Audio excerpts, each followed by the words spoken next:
Good evening, everyone, and welcome to Online Darts, the live lounge. Here we are, Monday, the 30th of November. It's almost December. Of course, I'm Phill Bars, joined by always Jarleth and Jack Garwood. Gentlemen, good evening. Christmas is almost upon us. Almost upon us? No chance, mate. We've got weeks of this left yet. I'll say, have you not seen my background? About to say, but you've been like that for about 4 weeks as it is, mate. I'm about to say he's been on it since the start of the slam, hasn't he? No, I gave the Prime Minister of the UK the chance for this not to happen. Remember?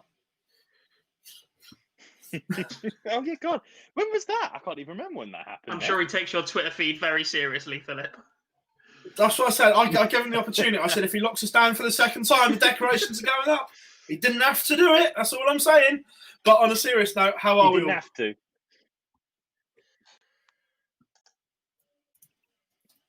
Yeah. How is everyone? We recovered from the weekend? Just a little bit. Yeah, it's just been a bit of a mad few days, hasn't it? Really, as it always is. You know, the only rubbish thing about the whole thing is the fact that we aren't in bloody Minehead. We weren't in Minehead over the weekend, because if we were in Minehead, I think it'd be a bit more bearable, the Players' Championship finals, as we all know. Anybody who isn't there on who already isn't there from Minehead, we talked about this last week. It is possibly the greatest 3 days that you'll ever have going to Minehead for a UK Open or a Players' Championship finals weekend, or 4 days if you decide to go on Thursday. So yeah, gutted that we're not there, but yeah, it was an interesting weekend, and Gob had the privilege of doing the final as well, the final leg play final of 2020. Some of us have just got. Did you enjoy it, Gob? Before we come on to the night show, Giddy. It was a cracking final, wasn't it? Yeah, it was great drama, and we'll come on to that in a minute. Just want to say hello to everyone in the chat room. Hope we are all well. Of course, we're just putting the links out on social media, so make sure you share them so everyone else knows that we're live. And if you haven't subscribed to our YouTube channel, all you have to do, click subscribe and that little bell in the top so you know when we go live. I hope you all enjoyed the darts over the weekend as well. But, gentlemen, we will go through the Players' Championships in a minute, but that's it. The dress rehearsal is done. We all know what's next. The biggest of the biggest. The World Championships is now well and truly on the radar. I don't even know what's going on that one. Is there a World Championships going on? This small thing on top of Hill and Muswell. Yes. Is it bad? I'm just not ready for it yet. I need a few weeks. No, off. I'm not. Yeah. we get them in January. I'm hoping though. I'm hoping my internet connection is ready, because I move in 2 days' time, and I've just ordered the fastest Virgin Wi-Fi you can possibly get, with thanks to Black Friday. So if that's no good, we're in a world of trouble. Other Wi-Fi providers are available, by the way. We should stress that. I'm the BBC. I'm not going to sponsor it. It's like when you say, what phone have you got? Popular fruit-based phone? Yeah, exactly. My generic fruit phone device. But there's only one place to start, isn't there? We're going to dive straight in. There was no daily, so we can go through the whole of the Players' Championship. We're not going to do it all, because we will be here for a month and a day. And believe me, I had to tee up some graphics for this one. We discussed one round. I had to tee up some posts for this one. Believe me, thanks Lou or Jimmy, whoever was on graphics this weekend. Oh, we do love the PDC basically doing the work for us. Yeah, of course. Right, before we go in, just a few normal hellos to the normal suspects. Kieran, Martin, Jonathan, good evening. Daniel, how you going? Where are we? GWN, hello, yes. P. Danny, all good. Lewis, hi, mate. Look, we are all good. Get this chat room buzzing like it was last week. Never seen so much chat. It was unbelievable. And, of course, fire your questions in there as always. Okay, gents, before we get going, really quick question.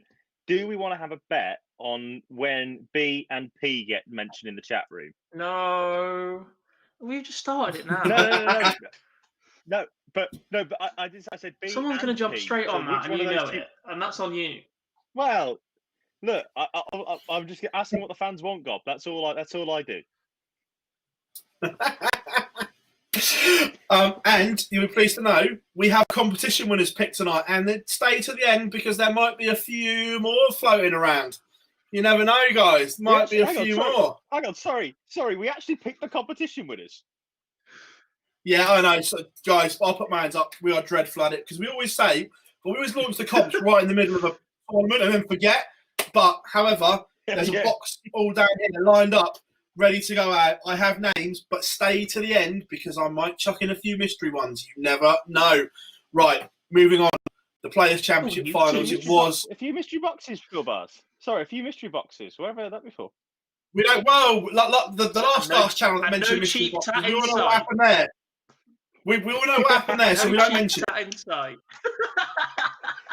They must not be named, otherwise we'll get done by legal. Quickly. Moving on. Yes, there we go. The P word. The P word come out first. The P word is first. Oh wow, that is a surprise. That is a surprise, actually. Moving on. Day one of the Players' Championships. What an absolute humdinger of a day this was. We had darts everywhere. The main stage, stage 2. Trying to watch both, cover both. It was amazing. Let's be honest, gentlemen. But what a day of darts. We'll start with the main stage because it's there in front of us. What a day this was. I thought it was quality. I thought that Michael Smith versus Boris Kuchmal game was absolutely superb. By the way, shout out to all of our rest of our guys over on the online darts team who were covering it alongside us this weekend. They absolutely smashed it doing the main stage coverage. But I thought that Michael Smith versus Boris Kuchmal game was just sensational. Look, I thought Van Dyke versus William O'Connor was sensational. I didn't think there was a bad game on that stage, to be brutally honest. The one I do want to pick out, though, is Devon Peterson here, because it's a question for both of you, and obviously for everybody in the chat room as well. Do we think that Devon has? I don't want to say he's peaked because we think there's obviously darts there, but he seems to have fallen a little bit from where he was, say, I don't know, 3 months ago or anything like that. I reckon he's just saving himself for the Worlds. I don't know, because Luke had to play some good darts to beat him, but there just wasn't that same energy we normally get from Dev. I've got a theory behind this, and it came out in the interview. I can't remember where we did it with him. I think the wrist injury needs some work, and he hasn't had the opportunity to get it sorted. Look, I know he watches the show, and if you are Dev, bung us one in the chat room. Please, I think that the wrist. I think the wrist may have been causing him a few issues, and he just needed some time to have some physio, some rehab on it, and he hasn't had that opportunity yet. And he's been throwing not at 100%. I might be well off for that, but from the naked eye watching, that's my gut feeling. I don't know about you, Gob. Yeah, I think there's something not quite at that intensity or that level that there was when he was riding high, if you want, a few weeks back. I don't know what the darts are dropping low. The darts are dropping low, and that's a big issue for Dev because of the way they sit up in the treble, the angle of entry. You can't afford to do that, and if that's a problem because he can't get them high enough, he's got such a short backswing that a lot of his action has to be wrist. And if that's playing up, that's an issue. Other players, you can not get away with it. Obviously, it's a major component of your action. But when a player relies on their wrist so much to generate as much power as Devon does, especially with the length of his dart as well, a wrist injury is going to be a massive, massive issue for him. So the fact he's even still competing is slightly not shocking, but there's definitely grounds for a discussion on managing your schedule along with a few other players at the minute as well. Yeah, 100%. But credit to Luke Humphreys. Great one from him ahead of the Worlds at the weekend. I think it's something he needed because the year for him had been dented massively because of the lack of playing time. We all know he comes alive on the stage, and he did this weekend as well. Massively impressed with Cool Hand here. Where are we on Dimitri? Didn't perform this weekend, the match play champion. Moving on, there's other games. What to you talk got for about, us, isn't there? Jar? What you got for us, Jar? No, nothing to see here. Nothing to see here. Nothing got one. No, look, look. So I've just gone through a couple of bits and bobs and all that sort of stuff, and you know me, I'm always say the stats never lie and all that sort of stuff. But I'm just gonna go back to this. That's probably the worst I've seen Dimitri play in a game for a little while, and he just didn't look at the races at all on that one. You know, just going through the scores, Just it's see 2 him of at the 9 on World Cup. checkouts. That's not the World Cup. I didn't think it was that bad. He made a semi-final. Still made a semi-final. I think Kim's shoulders were very broad that weekend. Well, that may be the case, but then again, though, you get back to the Grand Slam, and the Slam, he missed match darts to beat James Wade and could have made a second leg play final of the year. You know, I mean, he's still the first youth champion to be a title winner in the PDC on the TV. You know, he's quality. And look, we all know that he's got a fair amount to. He doesn't actually have that much to defend this year because obviously I think he went out third round, if memory serves me correctly, to Nathan Aspel back in 2019. So he hasn't got much to defend at the World Championships.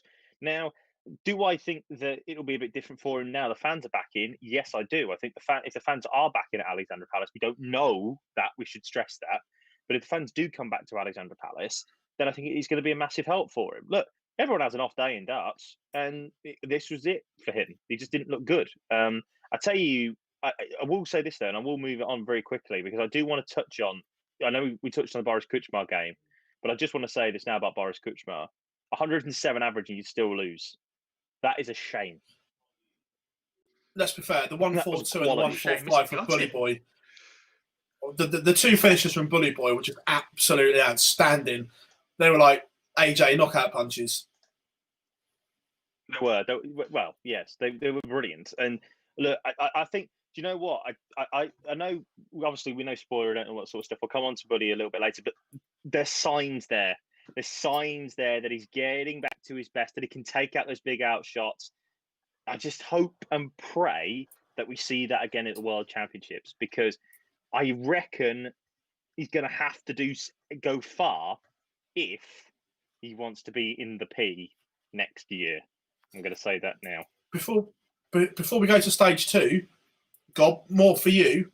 Chisnell, issues? Because this is 2 big tournaments in a row now. He's bombed.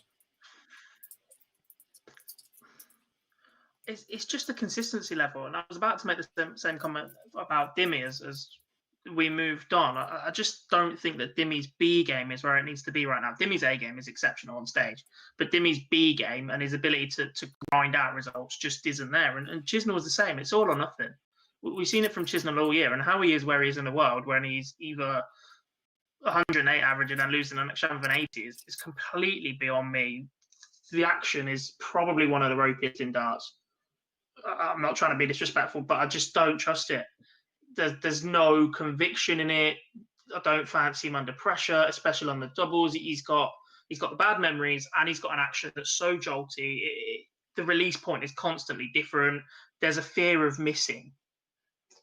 Chisnell is one of those that you look at, and there's a group of them now where you're looking at players going, are they ever going to get over the line in a big one? And Chisnell for me is a solid no in that. I just don't ever see him going on to lift a major trophy with the dart action the way it is. Quick one before we move to stage 2. John in the YouTube comments, can you call 102 average bomb performance? Yes, because he's lost in the first round for me. Plain and simple. Yes, you can play well, but if you lose in the first round, coupled with the awful performances at the Grand Slam, it is for me.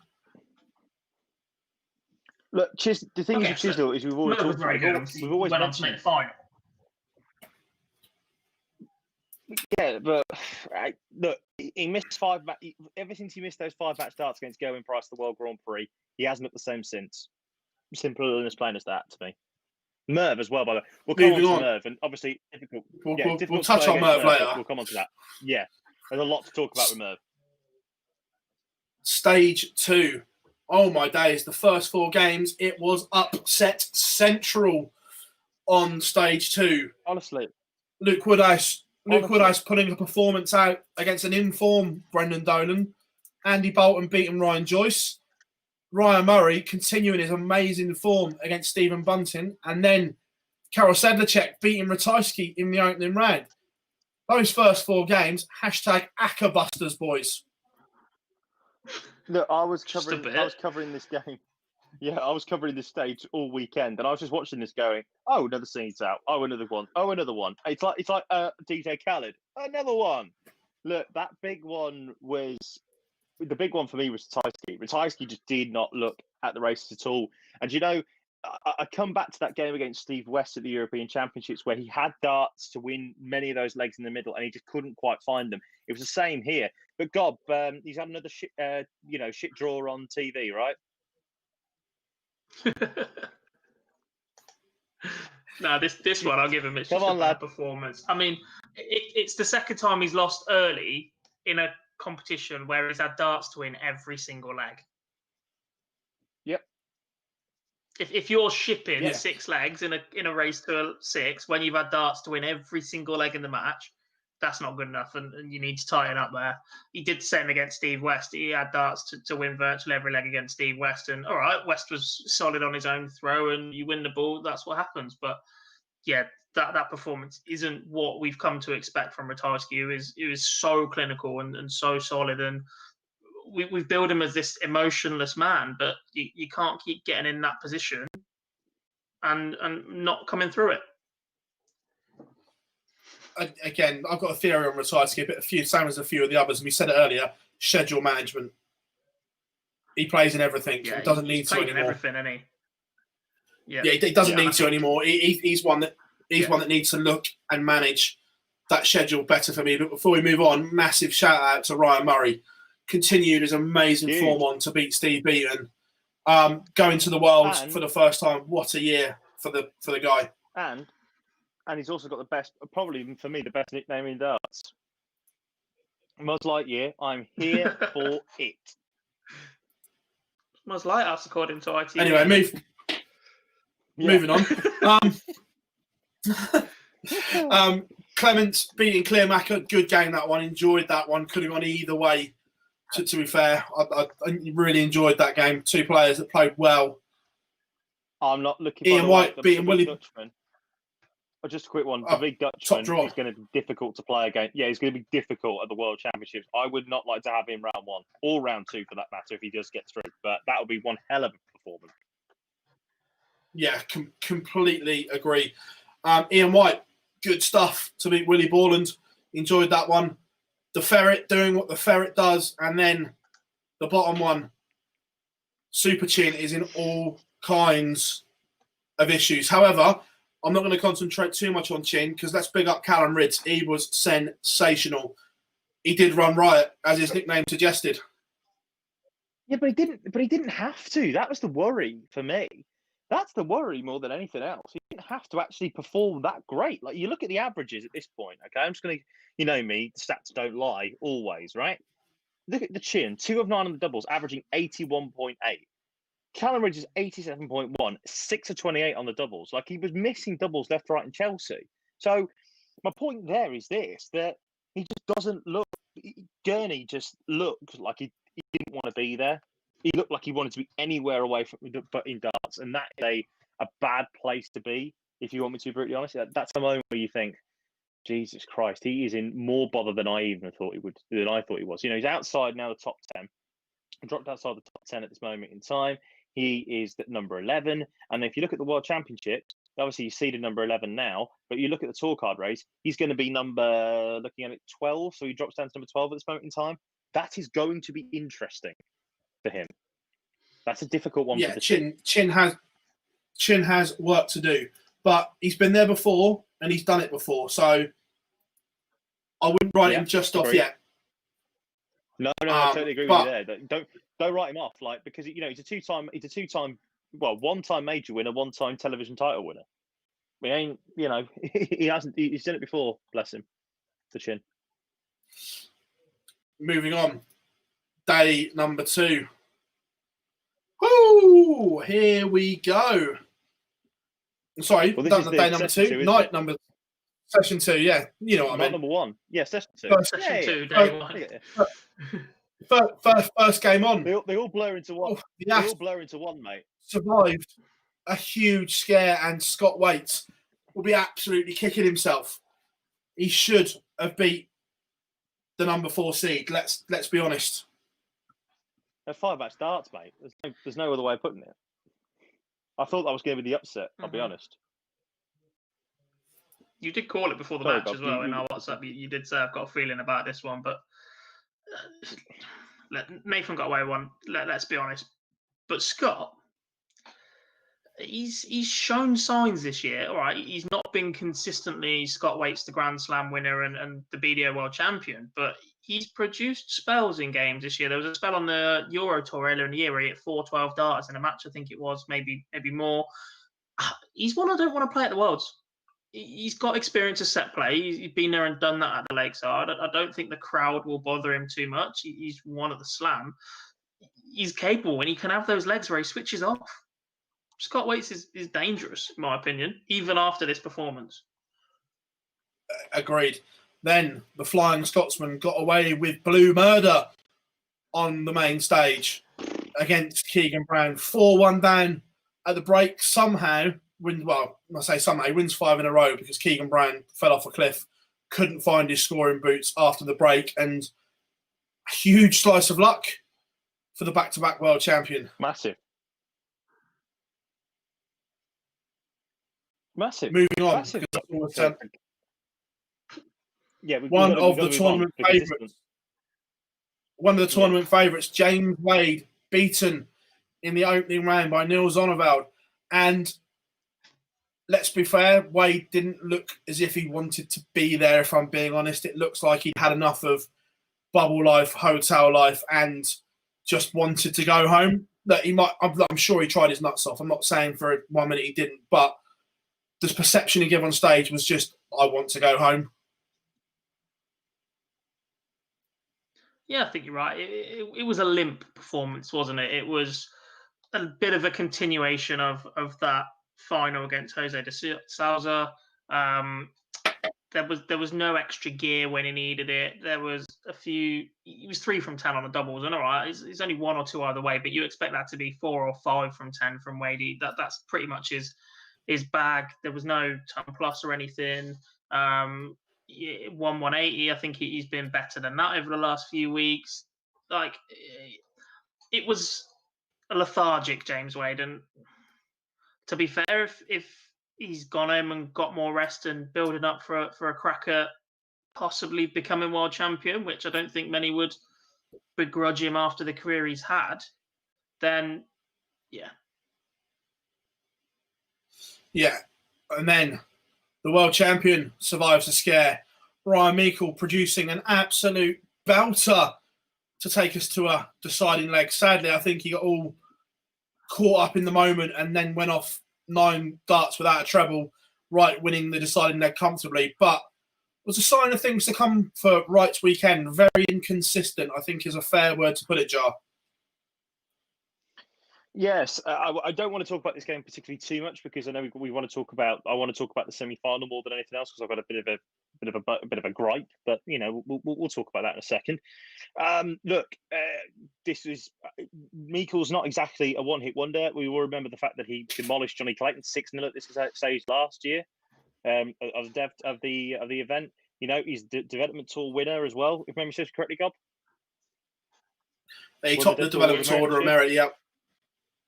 Yeah, so he did. He's not exactly a slouch. So I want to leave it on because we've got plenty more to talk about. But let's just say this was ridiculously inconsistent, and we'll talk about this more in the semi-finals, I think. World number 1, Michael van Gerwen coming through 6-3 against Darius Lamanauskas. 103 average was a sign of things to come for the weekend. Spoiler alert, nothing to say there. Then the Iceman, Gerwyn Price, again, didn't have to do a lot to beat Big John, sadly. Again, I think John's one. Looking at it, I don't think he practices a lot or hasn't practiced a lot during lockdown. I don't know what it's been like up in the Highlands for him, but he looks very, very rusty at the moment. And then the final game on the main stage, the Grand Slam champion. Go on, Gob, jump in. For Hendo, there's so many moving parts for his action that, as fantastic as he looks through the weight loss, and you can see it in his face, you can see it in himself, and just how comfortable he is. That's a lot to have lost. And you look at other players that have lost weight this year. Mark McGeaney hasn't been as effective. He's lost a lot of weight. To me, there's something there. If you lose a lot of weight very quickly without keeping your darts steady, I think there's something you have to find. There's that muscle memory. Whilst there's discussions as to how important that is to the sport, it's a thing. And if you're going to suddenly shift that much weight, as the pair of them have done, then you need to be practicing and probably be a little bit more casual with it than be so drastic. Ron Moulenkamp, when he first shifted all the weight as well, took a while to build back up to the level that we'd seen from him before. Yeah, no, agreed. And then the Grand Slam champion, the special one, Jose de Souza, again, fairly comfortable last game of the night against Mike de Decker. Moving on to stage 2. Ooh, the Dutch Destroyer, the Bulldozer, off and running against Dirk Towneckers. No real danger there for Vincent. Ricky Evans, not his weekend, beaten convincingly 6-2 by Jamie Hughes. This one was a surprise. Maybe not Ross Smith winning, but the scoreline. Ross Smith demolishing Kim Huybrechts 6-1. And I thought this had last leg decided written all over it, because both have been in good nick. Yeah, I shouted at Jar when he didn't pick this as his tie of the round on that stage. I was convinced this was going to be a belter. Kim's looked really good. What's probably more convincing is Ross has won it with a 96 average and not hit a 180. Ross's scoring over the last few weeks has been fantastic. As has Kim. Kim seems a little bit rejuvenated, but it's about peaking and keeping those performances going and momentum, isn't it? But Kim looked decent at the World Cup playing for Belgium. But other than that, I don't think he's. I don't know where you get this idea that he's come back to form. He hasn't looked like the sort of level that he was in 2014-15 when he was generally challenging for titles. There's been glimpses. I haven't said he's top 16 yet. I'm just saying he looks like he's back on the upward curve from where he was. When he first changed manufacturer and management company, I think he was on a real downslide. You could have seen him dropping out to 32 at least. Now, you're a little bit more comfortable that he's going to push back up. Moving on. We'll let you two battle this one out another day. Damon Heta continuing his good form, 6-1 over Mike Copenhausen. Jermaine Watamina, 6-1 over Steve Lennon. Then Rasma beating Dobie, 6-3. More missed doubles for Chris Dobie. Average 96 and a bit to Rasma's 93, but he's getting punished for every mistake he makes at the moment, gents. Yeah, but Rasma, right? I'm not being funny. I appreciate he's made a Pro Tour final, all that sort of stuff. It's not just that though. That Awesome Series in particular, he looked brilliant. He had a chance at the World Series to make the World Series qualifiers, didn't quite get there. But I honestly think that he's up there as one of the most dangerous players this year. He's looked in decent nick at some stage. Again, he's one of the players that I would not want to be pulled out of the hat against if I'm a seed at round 2. Or if I'm playing as an international qualifying round 1. He looks decent, man. Yeah. Durrant lost to Wayne Jones, but looked better. You could see, look, yes. We said in the last we said in the last one that we wasn't sure that there was enough time between the slam and this to put the things right he needed to, but I saw enough signs from Duzza with 2 weeks between now and the Worlds. I think that Glenn will be 100% fine, gents. Are we agreeing on that? Yeah, I think so. And let's be fair, when was the last time we saw Wayne Jones throw 100 average? Without being disrespectful to him, man, that's probably the best televised performance I've seen from Wayne in a long time. He seems to always sneak into the Grand Slam, but I don't remember him doing anything of significance or note at these TV events for a long time. So, yeah, 95 average does a 60% on the doubles, right? And you get 5 attempts and nothing over 100, but he's got more time to put it right again now. And he'd be one if I was him to look at maybe getting some online practice in. I know it's not for everyone, but just some match practice. I know it's not the same, but build your way back up again. Yeah, and that ties in well with Jordan's comment on the YouTube, how much we're worried about his form. Look, we think he'll be fine, mate. He knew he had some issues, but just didn't have enough time between the Grand Slam and this to correct them all. But we saw enough to say he will be all right. And good evening, Max. Moving on, Darren Webster, the Titanic continues to sink, beaten 6-3 by Jeffrey Dejuan. And then Noppy getting rid of Steve Beaton 6-1. And I'm just going to throw this one out there, boys, and it pains me to say it. Is this the slide of Steve Beaton started? Yes. Not even so. Look, yeah. We obviously will touch on the World Tour on the World Championship qualifiers in a bit, because obviously a certain long-standing Scotsman lost his tour card today. I've got a funny feeling that a certain sex icon of darts will be losing his in either this year or the next year. He's got a hell of a battle to reach yet another match play. I completely agree. He can't, can he? 50 Shades of Beaton can't disappear. Right, before we move on. It happens to us all. He's 56 now, and fair play to him for still doing that. Oh, 100%. Before we move on, 54. Yeah, but Merv practices every day of the week, so I'm pretty sure Steve Beaton doesn't pick him up at home. Fair enough.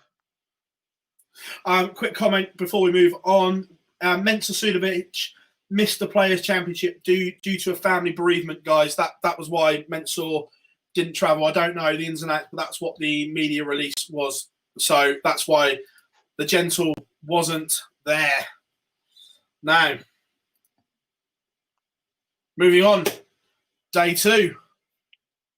Section 1. Session 1. Ian White illuminated the main stage with a 6-3 victory over Gabriel Clements, and that's arguably one of the best performances I've seen Ian White on TV of late. Yeah, apart from that bloody win over Van Gogh, and it cost me a fortune. Yeah. He's still not when the not fun bitter stops, still. Stop. Yeah. No, when the fun stops. Ian looks good again, but he's another one that I just don't think will ever get there on TV. And you can't put your finger on it, and there's always going to be questions around it. And every time he goes deep, there's going to be questions, and we're going to be there. Is this your time? Are you going to finally break through? Are you going to make this a habit? And I just think it becomes too much. Yeah, agreed. Moving on, the Asps luck ran out, beaten by the better player, Ross Smith, just outscored him, outdoubled him, got the job done. Then roles reversed, the master versus the apprentice. This time it was Gary Anderson that was leading 4-1 at the break. However, Bully Boy wasn't having any of it. Come back after the break, and let's be fair, absolutely smashed Gary off the board. He did. Gary missed a couple of darts at a double, but he just didn't quite. I don't think he had that same sort of joie de vivre, for the want of a better phrase, that he had before the break. But this is why I'm not concerned about Bully Boy at this World Championships. Look, do I think he's going to win it? Probably not. But do I think he's got a chance of getting through to that semi-final against Michael van Gerwen? Absolutely. He's in. I haven't seen him play this freely, I don't think, since that run to the World Championships finals. No, I agree.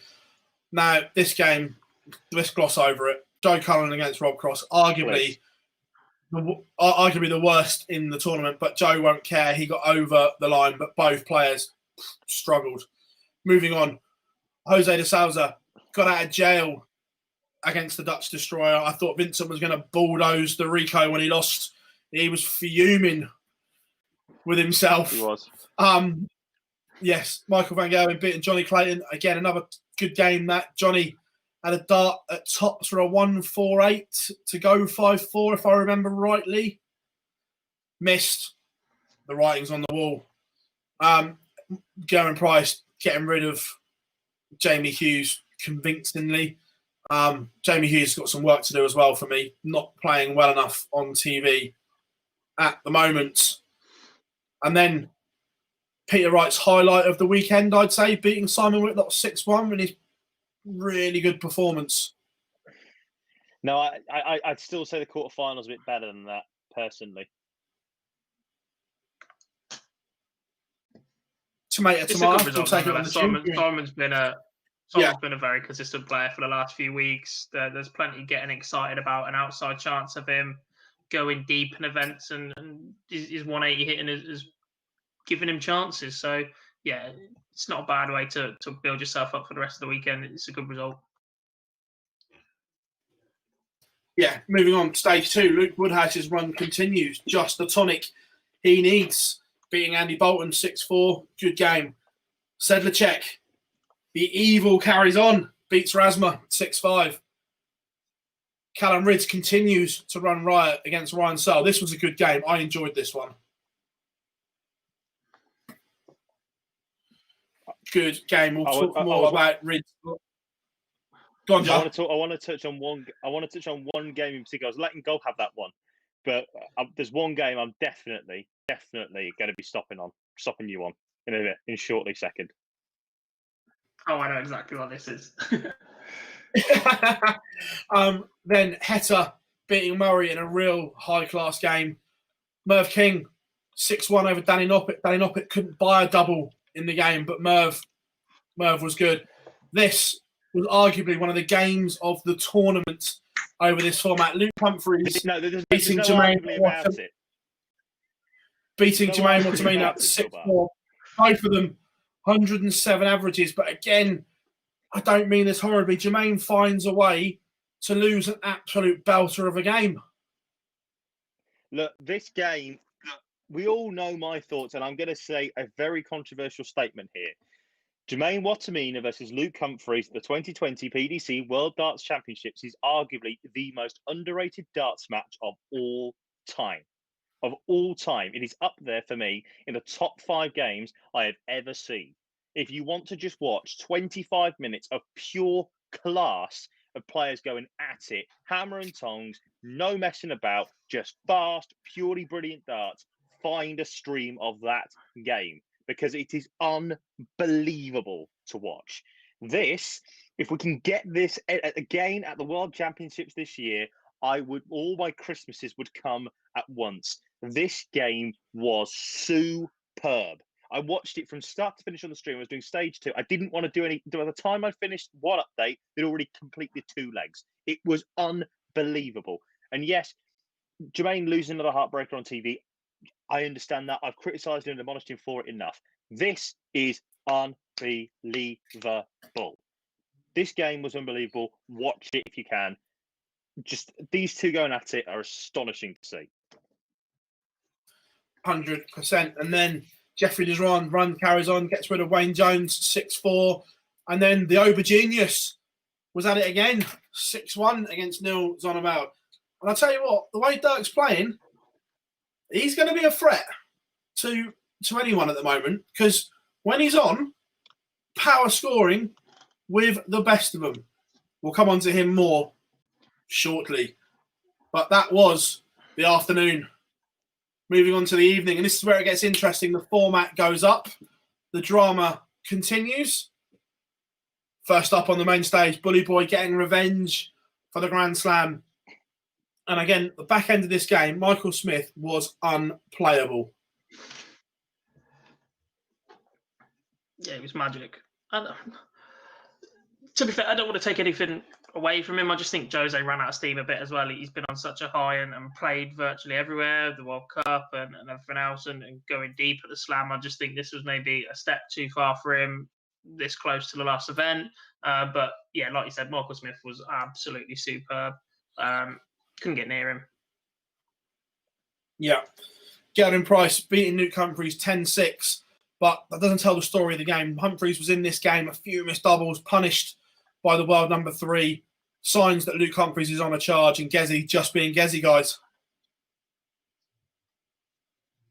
Yeah, the 130 changed the game. Let's not put it lightly. They're not pretty likely. Yeah. The 130 changed the game, and from there on, Luke just, I think, was a bit heartbroken from that. But Gezzy's being Gezzy, and look, I predict for once. I actually predicted a semi-final that came true. So sorry to spoil it, but there you go.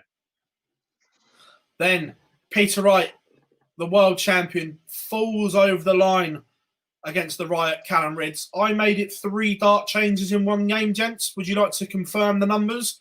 But look, he won, but Ridds will be absolutely kicking himself. But the world champion at that point was there for the taking.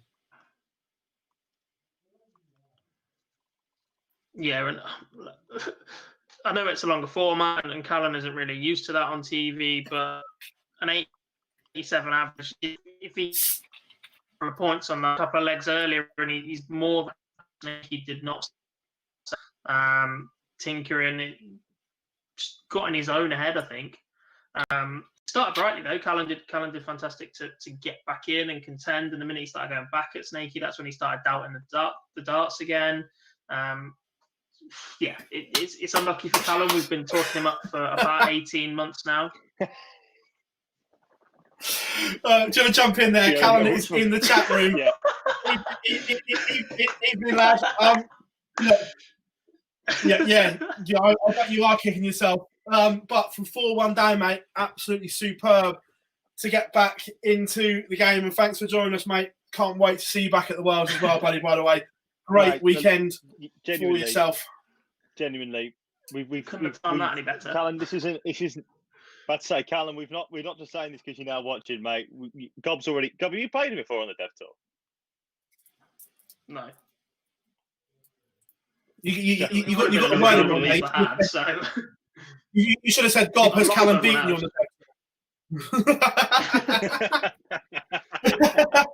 No, we can't wait. We can't wait to watch you, pal. We cannot wait to watch you after what happened last year. We're really excited to watch you again. Callum, I want to punch the board off the wall. All right, Colin. Yeah, don't do that. The DRA Christmas party is already funded, mate. Moving on. Nothing to see here. Nothing to see here. World number 1, Michael Van Gogh in 10-7 over Jeffrey Dejuan. Was in control. Let Jeffrey back in at 8-3. Cheers, mate. Thank you very much. Thanks, yeah, Michael. Michael switched off, but got over the line against Jeffrey. Moving on, stage 2. This was a good game. Ian White, Joe Cullen, 10-8. Both of them gave it everything in this. And I know Ian White's lost this one, but both would have, if either one have lost, they'd have both been happy with the way they performed. Ian White losing on TV. Well, not even on TV. Ian White missing darts to beat players on TV. That's my shock. No, look, to be fair, look, what happens, it always happens, doesn't it, at the end of the day? Joe played really well. He fought back from a really difficult position. It was a real topsy-turvy game, this, actually. He went 4-1 up. White then goes and levels it. He goes back ahead 8-6. And then he gets it back to 8-all. And then the crucial moment for me was when 64 was missed by White, missed double 16.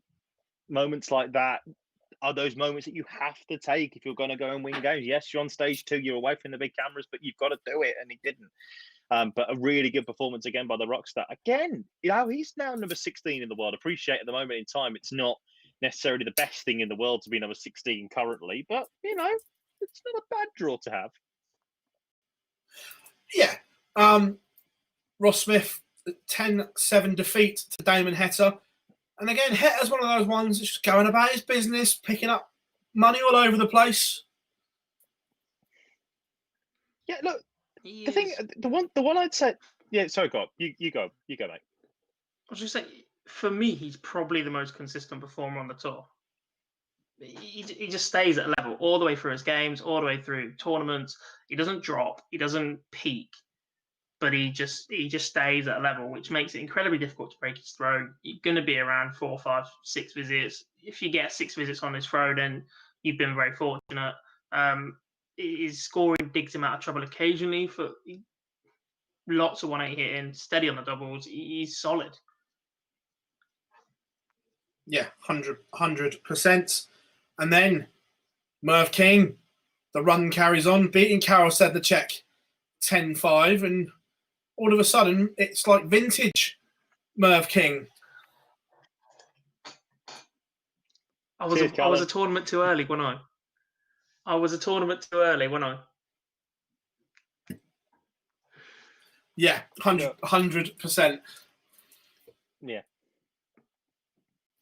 This time last week, we sat here. Who do you fancy to have a surprising run at the World Championships? And that man's name popped out of this mouth. And, well, there's still time. Look, I was shocked by that, Gob. But it wouldn't be as much. It wouldn't be as much a surprise now. Yeah, well, let's just say, Gob, I was very much shocked, but I'll give you your credit where credit is due, my friend, and I don't like doing that. So fair play to you. But we will talk about that a little bit. Final game on stage 2. Dirk van Dijvenbode 10-1 over Luke Woodhouse, and Luke missed an absolute catalogue of doubles that will serve him for 3 or 4 years, probably. 10-1, the Obergenius marches on. Right, gentlemen, this is where it now gets interesting. We are into the... Is he going to suddenly appear in the chat as well? Probably. Moving on, the final day of the Players' Championship. Sorry, I haven't got the ones with the scoring, but I couldn't find it, so we had to make do with this one. Cheers, Lewis. Cheers, Lewis. Come on, help us out here. But like all good shows, we've got Wikipedia up, so we know what's going on. First one. Yeah, very good point. Damon Heta, huge opportunity missed here for me. He had Merv King beaten down, foot on the throat, and he didn't put him away. And that's the one person you cannot give a sniff to, because the King battles and battles to the end. Yeah, but again, this is exactly what I was just saying about Heta. He just stays at a level. So if you're underneath that, you're going to get beat. If you can find another gear and kick on beyond that, you're going to pick off chances. And that's where he needs to have some variance in his game. I'm not saying he needs to drop a level, but he needs to be able to find that extra gear and respond to that pressure as your opponent starts finding form. You just need that little bit more intensity to go after him and keep him at bay. Stop the rot every time it starts to happen, if you like, because it took him 5 legs to do that. Can't afford to do that against a player like Merv King. 100%. Also, really quick about Heta. He finishes top of the Pro Tour Order of Merit this year in terms of the qualifiers that already haven't qualified. That takes some doing in your debut year. I'm really intrigued, because I think you talk about a surprise run. I don't know if it's surprise anymore, but he is definitely going to be one to watch at the World Championships. I would not be surprised if he makes the quarterfinals or something like that, depending on where, of course, he falls in the draw and everything like that. But a quarterfinal run with a decent draw is not out of the question for the heat. Then the world champion against the bully boy. Oh my days! This game could have illuminated any stage in world darts. This was an absolute belter. Peter Wright wins us the first session 4-1. Michael Smith, oh my days, batters the next 5 legs out of the world champion, wires the 9-darter, and I thought it was in the way he was throwing, the way he hit the 57. Did we all expect the double 12 to boom? Yes, I think we did. Yes, absolutely, yes. It was so smooth. So smooth. It never looked like it was under any sort of pressure whatsoever. You just thought, yeah, done it. Well done. We've got one on telly. I thought it was in when it hit the board, to be fair. It was that close. Yeah. Well, he gave it that. Do you know what? The thing is about that game is the I think he's talking to you there, Jar.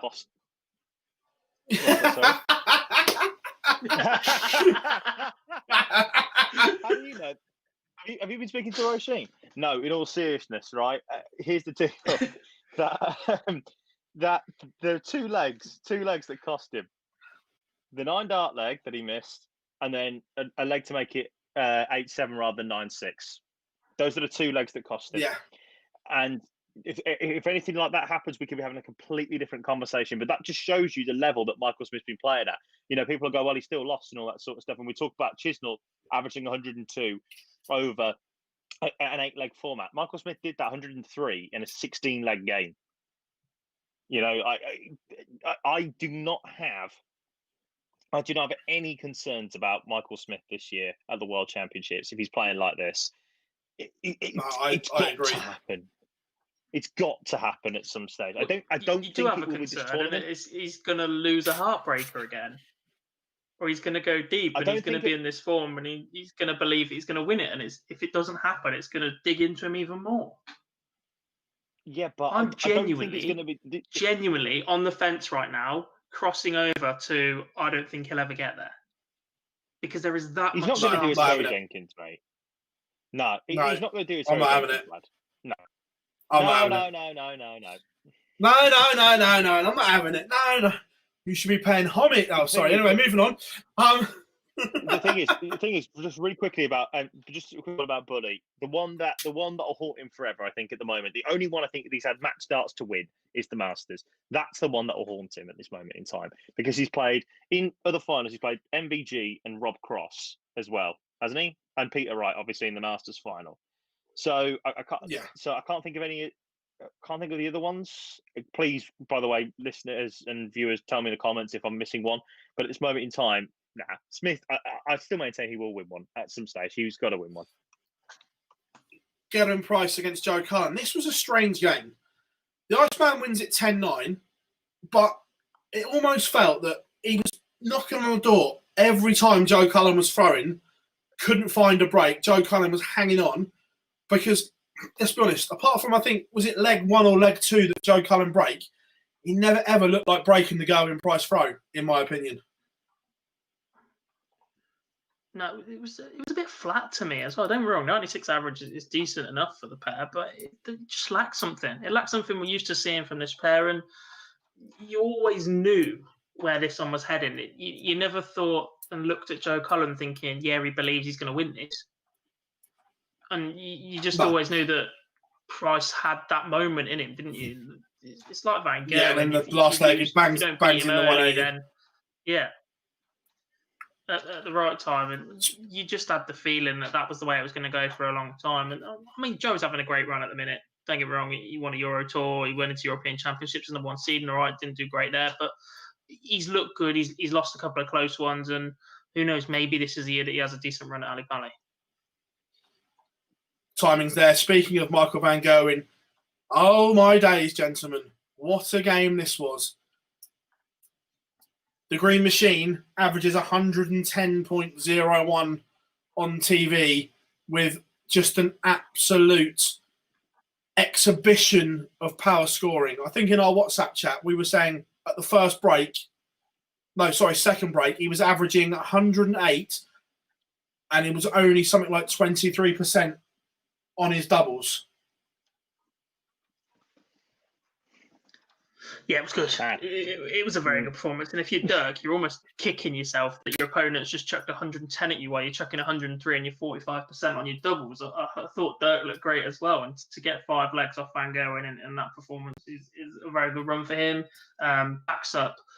When Dirk went to make the Grand Prix final, we started going, can he back it up? And I genuinely think he's done that since. He's looked very good. He's lost a couple of close ones. He's been outplayed by Van Gerwen, averaging 110. But he's done everything right for me since. And like you said earlier, Phil, I definitely think he's a threat. I'm not going to say I'm going to put his name on the Cibadel Trophy, but he's definitely a threat at the World Championships. He's one I'd want to avoid because I think he'll feed off a crowd as well. He loves his walk on. He loves giving it large. He'll thrive off being back in that environment. I cannot wait to hear the chainsaw at the World Championships with fans. I cannot wait for that. It's going to be a blessing. I'm just going to put that out there. That is something that 2020 needs. I can, because it's absolutely horrendous. No. Anyway. We do not slang like that. Moving on. The semi-finals. Oh, we do have a graphic. Yeah, see? First one. Peter Wright against Mervyn King. And did anyone see this coming, gentlemen? because the world champion got demolished 11-4 with an 84 average. And that was the highlight, because at one point it was like 77. Yes, Jarleth, if you've got your hand up, we'll back to school. You can speak. I thought that Merv would do Peter right here. I'll be honest with you. Look at the way his weekend looks. Anytime he plays in the evening, he's been taken all the way. Anytime he plays in the afternoon, he plays decently. Interesting, I always say. But in the evening session, Peter Wright has looked god awful in the last few times that he's played, in the last couple of times that he's played. And Merv just looked on it. Merv didn't know what was going on, but I did. Peter just didn't look. I think, I'll be honest with you, Peter just looked like he wanted to get out of the bubble. I didn't think he actually pretty much cared in a way. I think he just was like, yeah, see what happens. If I win, I win. If I don't, sod it. I'm going back home. I'm going to go prepare for the big one. And I think Merv just took advantage of a poor Peter Wright. You say the one average time was 77. After 3 legs, he was averaging 68. I mean, Do we think that maybe good, but do you think maybe between sessions he over practiced? Yeah. Yeah, I think yeah. so. I think he may have had. I think he may have had a little bit. I think he may have had a bit too much practice on the board. Personally, potentially, I don't know. Gob? Look, there's another factor here, and the last big event Snakey won was the Europeans, which is in front of a crowd. He hasn't done his dance, like he hasn't done his walk on. That's something that gets him into the mentality he's about to play darts. He's got these different personalities or characters. He's a completely different man off the hockey to what he is on it, and I just don't think he's making that switch over in his own mind properly. He's tinkering with darts. He's almost using it as practice sessions, and until he can get up to the World Championships, he's comfortable enough with ranking money. Don't get me wrong, this would have been superb on his ranking and really helped him push towards being world number 1, but he's already said that isn't really a target of his. He just wants to defend the World Championships, and right, you will defend world number 1 with doing that, but he's not concerned with that. He just wants that trophy at the end of it. So yeah, look, I just think he's a different man when he plays in front of a crowd, and if the PDC pull it off for the World Championships, I fully expect him to be in the latter stages of it, contending to hold that trophy. Second semi-final. For me, this is the best game in world darts when they're both on it. And the first 2 sessions of this game were absolutely stunning. And stunning at the highest order. I think the first 3 sessions were. Like, sign me up, by the way. I know, God, this could be your nightmare scenario, and I appreciate that. But sign me up to watch these two play for 13 sets at the World Championships on Sunday, the 3rd of January, 2021. If you could offer me that now, I'm taking it as a Christmas present. The biggest moment of the match for me came when Price missed 2 for 9-6. You have battered him most of the way through. You've kept with him. You've scored well, and you missed 2 when he's just missed darts as well, when he's won it as well, when he's averaging close to 105 at that point. You know, big moments win darts matches, and he didn't take that big moment. If he goes in at 9-6 at the break, Phill, do you reckon he goes on and wins this? I certainly do. I don't think. Not 9-6. I think he wins it. Yeah. No, not 9-6. I think he wins it. But when Van Gerwen got let off, there's only one winner. He smells blood. Look, and I'm going to say it now. He's back. That killer instinct is back. He's back. But Michael Van Gerwen gets over the line, 11-8, reels them off. And you can just see by Gob's face, he loves this game, don't you, Gob? The premier game in darts, Gerwen Price against Michael Van Gerwen. Yeah, I adore it. I'm just throwing it out there. This is the new El Clasico. Full of diving, cheating, should get red carded, buggers. Yeah, great game. Love football. Look, what I thought was interesting was that key moment that Jar was on about when he could lead 9-6. We've seen Price do that to so many people, and it just absolutely knocks the wind out your sails.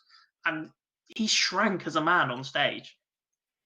his entire demeanour just disappeared, and I think that will hurt him. I don't think he's carrying great form. His slam wasn't convincing at all. And this was less than convincing. Obviously, he did win a winter series and then disappeared for a couple of days. And I get he's another that will feed off having that interaction and that crowd behind you. I do think ITV's crowd noise is a little bit more subdued than the Sky version as well. I think it's a bit more mellow and there's not as many ups and downs with it. But again, him like Snakey will be one that will relish being back at the Alexandra Palace in front of fans in no matter what capacity or format that we see that. And I think what's also interesting is this Final Four included the top three. And that's the first time we've seen that for a long, long time. And we've spoken about how these three are going to dominate for a long, long time. And it just hasn't been a thing for so much of this year. And if anything, it just shows that, all right, they're not all carrying the greatest of form, but they know how to win and they're going through those gears and those motions to build up to the big one. And that's what sets them apart. The fact that they can peak and set their game up to go after the biggest trophy in darts. Just to say, do you know the last time anybody you're about to say last time that happened? The top three made the semi-finals. And I'm going to say last year's event. The Worlds. Last Worlds. Correct. So once again, that's why I host. That's why I host the show. Yeah. Same again this year. Please. Same again this year, maybe. Whilst getting the whilst Michael Van Gerwen and Peter Wright and Mervyn King went to Bull Up and whatever, we had a little World Youth final thrown in. We did. Obviously, it was part of the weekend, so of course we're going to touch on it. Bradley Brooks against Joe Davis going down to the wire. Drama wasn't the best of darts, but for Bradley, moment of his life, he's a World Youth Champion and he gets a spot at the Worlds. Absolute kudos to the young man. Yeah, I think so. And it wasn't the standard that we've seen of the World Youth final of the last couple of years. But if we're being honest, the last couple of years, this event or this showcase of the event has involved tour card holders with more experience than Bradley. And Joe sort of came out of nowhere for me. He's been steady on the Dev Tour, but there were other people that I'd put in the conversation to be in this. The likes of Ted Evans and Nico Kurtz and Martin Schindler, and that have been around for a long time and have been there and done that on the Dev Tour to some extent, as you like. So, yeah, it was a bit of a surprising final, but I thought it was a good game. There was drama between the two. There was tension. You could see how much it meant to each other with every dart that they threw, if you like. And Bradley stuck over the line in a decider. Yeah, what I liked, what you touched on there, the fact that this was genuinely two Dev Tour players, not people that have got big stage experience in major semi-finals and stuff like that. That's why I actually really enjoyed it, because it was how, for me, the system should be. Yeah. And I get the World Youth is a bit different, but we've touched on it in the past that I personally don't think you should be playing on the development tour if you're in the top 64. At least. Maybe even as a tour card holder, but we'll see. But this is different. This is the World Youth. You can qualify for this no matter what. It's just an age-restricted competition, and you get qualifiers from around the world. But yeah, does not take anything away from these two. They were both very, very nervous. Obviously, it meant a lot to them, and they produced a good final. Not a great or classic, but a good final. Yeah. And Jeffrey Deswan should have made the youth final. You forgot him? No, he didn't. He lost, so he shouldn't have done. Lost fair and square, mate. He lost to Joe Davis in the semi-final. That's his own fault. Yeah, and his youth career highlight must be beating me. Like, that's it. And to be fair, it shouldn't. For me, Jeffrey Deswan shouldn't even be in the World Youth. But anyway, that's a story for another day. The final of the Players' Championship. It was the world number one against Mervyn King. Now, these two have had some good games, some words, some battles, some arguments, some crosswords. I think these two have just about done everything in darts to each other and against each other that is ever imaginable, guys. Apart from smiling at each other. I know they did at the World Grand Prix last year, remember? When MVG beat Merv and Merv actually come off and said that's the best game I've ever played. You did actually say that. Yeah. I remember that one. That was probably for me, that was potential game of 2019 bar the Gurney Wright match play. That was up there, definitely. But this game was astonishing. This one was interesting because when you look at the stats, MVG was always on top, but Merv's finishing was just world class in this game. He took out big numbers when it really mattered. And the setup he's found himself with these longer points on his new darts look really, really good, Gob. Yeah, I really like the new setup. I was a bit apprehensive when he first changed because he found some form earlier in the year, but with the older darts. So when he made the change, he had a bit of a dip, and I said I wasn't that keen on the change and how long it's taken. But since he's learned to love this new setup, it's really worked for him. His 180 hitting was probably as good as I've seen it throughout this event. His doubling is clinical.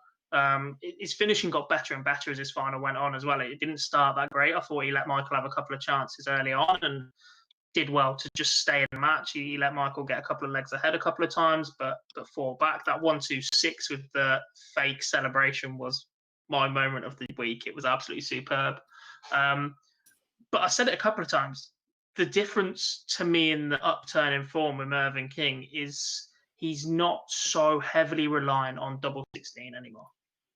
He has learnt to hit tops. He has learnt to use it in his combinations. And I think it just frees up his game so much more because those 8 points make a hell of a difference when you're setting up the big finishes, when you're doing the setup play. And if you're comfortable with doing that, you're not chasing awkward trebles. You're not deliberately trying to hit treble 7 or something, just awkward stuff. Right, and that's added a new dimension to his game and just made him so much more comfortable. I said the same with James Wade. He's notoriously a really, really anti-switch dart player. He does not attempt treble 19s very often. He'll move around along the hockey and just try and stay, and he's happy with a 60. He's added that treble 19 cover shot to his game in the last few months, and it seems to be paying off for him. He's being comfortable around more areas of the dartboard, and that's the way a lot of the youth players are going now. You look at the Dev Tour and the way they can race around a board and they're counting, it's superb. And these old guys seem to be learning from the youngsters, and it's paying off for them. Here's one for you. Do we think the DRA will get a lip reader in? Because I know what I saw Merv say. And it sounds very much like Anchor. Yeah. I use the other one.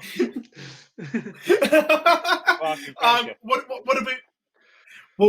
do we make of Merv at the back of the stage, chuntering to himself and some... I love it. Absolutely love it. It adds to the drama. It adds to the pantomime. Well, how could you not love it? I know people are going like Merv this and Merv that. If you actually get to know the bloke, he's so funny for a kickoff. He's got such a dry sense of humour. It's unreal. Right. I'm saying this now. Sod everything else. Sod what we've always said about winning tournaments and all that. I want Mervyn King as a wild card in the Premier League, and I want him in it now for 2021. I want him in there. I want to take him back to the cattle shed. I want him in everything. Just put him in the World Series. Put him in everything. He deserves it. It was absolutely unbelievable. I think he's brilliant. And do you know what? He would be chuntering at anything that any of the top boys do. Any of the boys that play in the Premier League will do the same. And I'd love to see Merv back in the Premier League. Just put him in. It was what the sad thing is, I think, more than anything. The sad thing more is that he only needed a 15 darter to win your first title. That's not against the throw. That is not a bad position to be in. And, you know, there were some unbelievable checkouts at this point, right? Unbelievable checkouts. So you think of, right, both players, you know, the 160 from Van Gogh to go 6-4 up was unbelievable with King on 32. He then goes on to have a 135 to go 9-7 up on the ball. King then responds with a 1-2-6 on the ball from out of nowhere as well. There's so many great checkouts in that game. I don't want to be a prisoner of the moment, but I'm going to be when I say that I genuinely believe that was the best TV final we've seen all year, without a shadow of a doubt. It was certainly up there. And guys, in the comments on YouTube, what do you guys think? Was it the best TV final of 2020? Hashtag spoiler alert, and I've waited all day for this. The winner of the Players' Championship 2020 was Michael van Gerwen, gentlemen. Can we officially now say it, Gob? By the way. I called it, by Is the way. he back? He'd win it. I think so. Look, I don't think he's going to dominate the way he did before, but I think he's consistently found a level now that means he is in the top 4 of the world again on ability and performances. Because he's always been up there on ability, let's be honest. And we've seen him do the odd moment of magic. He just hasn't backed it up. But this was the first tournament where we've seen him do it consistently. And he didn't really look under pressure a lot. If he did, he'd caused it himself. He was up and around the 100 for virtually every game. It was just steady and solid. And he's got that. He's still been winning games, right? Against, I think he's been drawing the similar opposition. And you look at his Worlds draw with the seedings as well. He's going to run into players that he's into a habit of beating over and over again recently, despite not playing well. So I think that sets him up for that well as well. But I presume we'll get onto that later. And like, he just looked good. That last leg, all right, it was only a 17 darter, but the checkouts, the 160, the 135, he wasn't even getting darts at them 3 weeks ago. He was tamely laying for up. me, so, yeah, look. The final was important because we'd seen him play well, but lose games, like against Whitlock. This was the first time that he played well under pressure and won. And when we spoke in the media, I said to him, is this as important as 2012 when you won your first one? And he said it was more important than 2012, which was interesting. And he was crying on stage. That's how much this meant. I've never seen him get that emotional on stage. The only time I think that was comparable was when he won the World Championship in 2017, because he'd won everything else. And after 2015, where he got knocked out by Barney in the 3rd round, he wanted to make sure, 2016, he wanted to make sure that he won that 2017 World Championship because he'd won everything that year. And I've never seen him, even on the first World Championship, I didn't think he got that emotional about it, if you want me to be honest, Phil. The second one and this is probably the most emotional I've ever seen him on TV. Yeah, you look, and like I say, I think for me, he won't admit this, well, he might do now, but over the first lockdown, I think he very, very rarely even picked them up. And Agreed. Since the Premier League, and since the Premier League, or maybe not match play around that, he's put a lot of graft in, and you can now see that.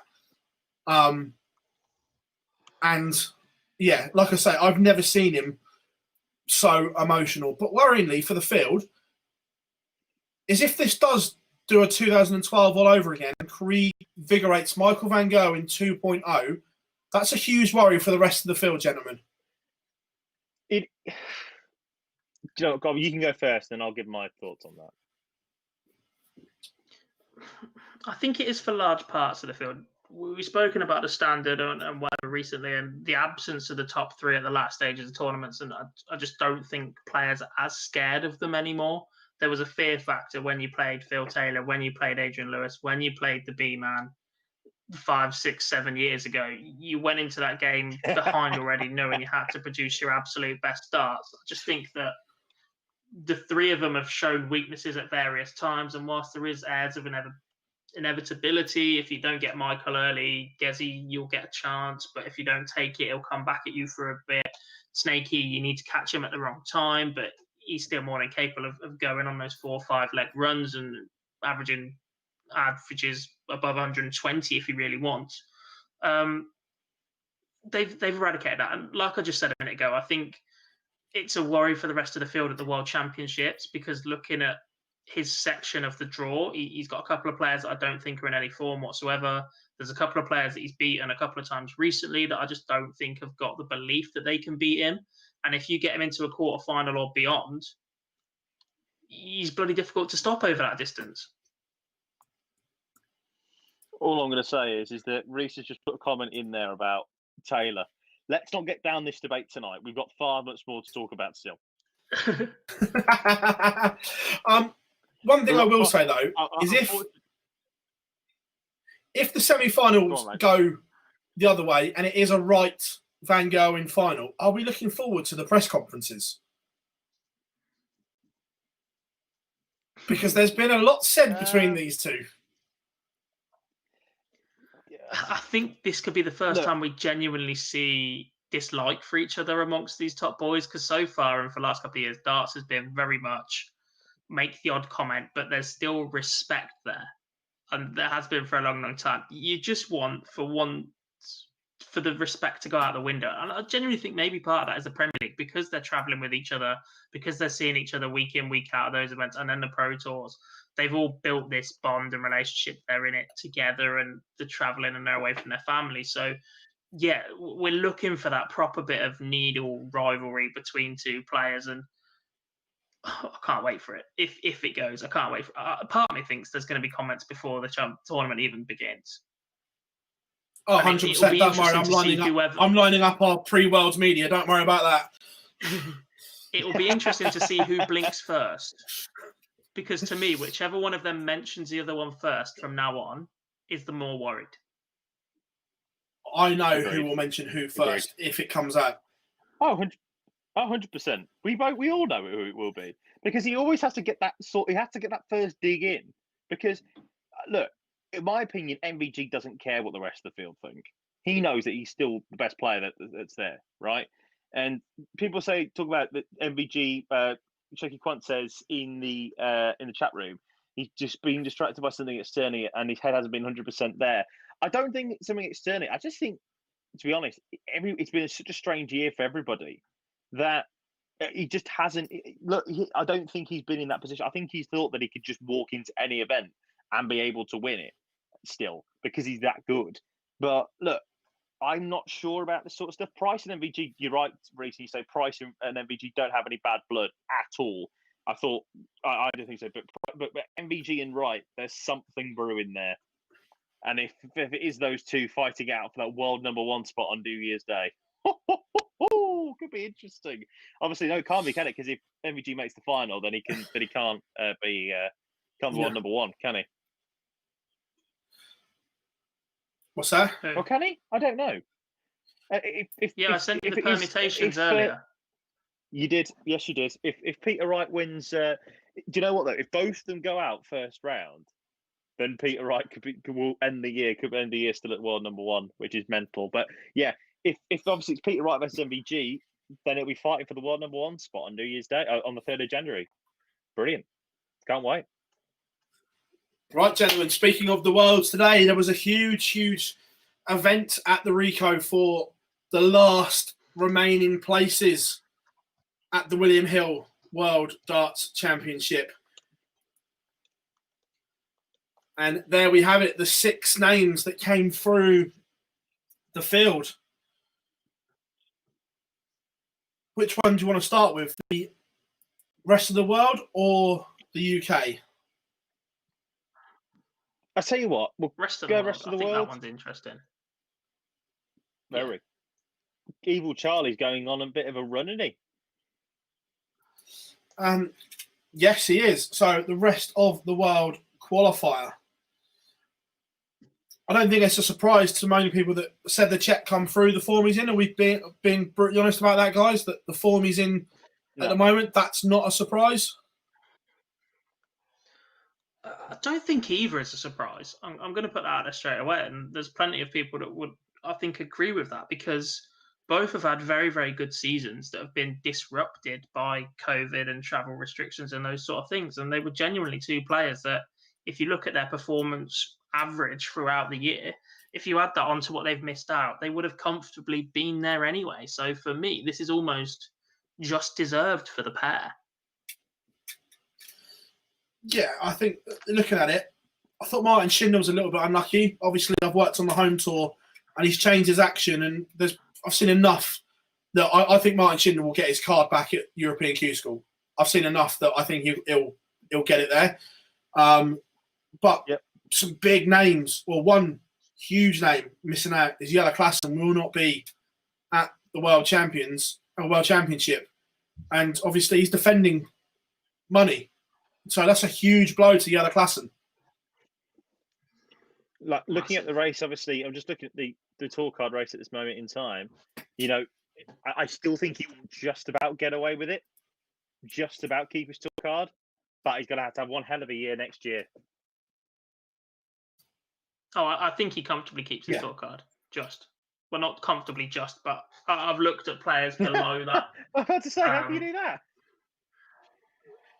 More specifically, I've looked at Kyle, who's in 58th, and there's 12 grand between those two, and 7 players from 29 have to come from below the field, and permutations of 1 player makes a second round, 3 make a third round, and the rest of the field make a 4th round or a quarter final. As a minimum, I just think that with the quality of the rest of the field, it's just unlikely. So I think he'll keep his card from the calculations I did earlier, and he's just got a big year of rebuilding. He needs to make sure that he's at every Pro Tour, qualifying for the Euro Tours through the European qualifiers, which are getting tougher, and then build on that from there. Yeah, and looking at it, Kai Fan Young was a little bit unlucky in this qualifier as well, wasn't it? He's lost to Martin Schindler with a 96, Martin Schindler 102, and then Schindler goes and averages 88 in the final. So if you're Kai Fan Young, you played some good stuff all day and a little bit unlucky. He's played some good stuff all year. He was a bit of a surprise package to pick up his tour card, but he did it chucking in the odd 100 average here and there. He was a little bit disappointed at the World Cup for me, which is probably where a lot of people will have seen him more than anything else. But he's another one that will build on that and hopefully have a good year next year and really show what he's capable of, because he's had some really good results this year on the Pro Tours. Yeah, 100%. Yeah. I'm trying to chat at the same time. Yeah, I'm looking forward to seeing them too at the World Championships. Though I'm looking forward to seeing Carol. Looking forward to seeing Niels. Niels is doing really good stuff. But if I may, gentlemen, I'm going to move on to the UK qualifiers, because obviously, looks like, certainly in the chat room, one person in particular is getting the plaudits tonight. One person will get the plaudits, but there's a bigger story out of these 4. Huge, massively. But we'll do it first. It was a big day for Matthew Edgar, not just qualifying for the Worlds, but his tour card was also on the line today. He's pretty much kept it, you'd think, wouldn't you? Even going out first round, he's pretty much kept it. Yes. He's in the same sort of equation as Kyle. That's what I just said. He'd need like 5 or 6 players from below him to go 3rd round or better, maybe even more than that, because he's the only man that can overtake Kyle the 2nd round or better. So, yeah, he's virtually assured of it, unless we have Seedageddon and the last 16 is purely qualifiers, not even top 64s. Yeah, so yeah, huge day for Matthew Edgar, and well done to him, because the pressure, not just to get a spot at the Worlds, but to keep your tour card, extreme. Nick Kenny, again, not really a surprise. We've seen... Go on. Yeah, I just want to jump in there and say, you talk about the pressure and all that sort of stuff. It's just a shame for all the Thorn. Look, we knew it was going to happen at some stage. We knew it was, but it is... We'll come on to that when we do Jamie Lewis. That's what I was leaving that for. Yeah, because there's a couple of bits that I'd like to say about Thornton, not just Thornton, but older players in general. But Nick Kenny, we've seen spells from him on his debut PDC year, and this wasn't a surprise to me, because he can power score with the best of them. Yeah, really can. Agreed. I think Nick Kenny's superb. I mean, Gob, you probably know it more because you've watched a lot more BDO than I have. But in the BDO, he looked pretty decent as well. Like, he came across pretty damn well, and he won his tour card on the last day at Q School this year, and he's flown in the radar a little bit. There's been some days where he's gone really good, some days where he hasn't, but he's just been middle of the road, I think, Nick Kenny in his debut year. He has, and to be fair, Nick Kenny should have been playing PDC darts a lot earlier than he actually has been. He finished 2nd at the Dev Tour Order of Merit a few years back, opted not to take his tour card so he could remain on the BDO Tour because he had the intention of playing at the BDO World Championships. I think he gifted his card to Aidan Kirk that year that kept him on the tour. And he's a quality performer. We've seen his power scorer, and he's won BDO Opens. You don't do that if you're an absolute novice. I just don't think his record at the BDO World Championship is as good as he would like, and he'll be hoping to put that right here at Ali Pali instead. Then the Irishman, and I'm pleased by this one because he excited me last year. He's had a bad year for injuries, but Kieran Tierney at last year's Worlds really excited me. The potential that he's got. Yes, they'll say he's had a bad year for injury and everything like that, but for him to get back to Ali Pali was huge. But, he's still only 21 years of age. Let's put it that way. Like, he's still such a young talent. Like, you remember, against Ross Smith, he was unbelievable at the World Championships and only just lost to Mervyn King. Like, he's quality.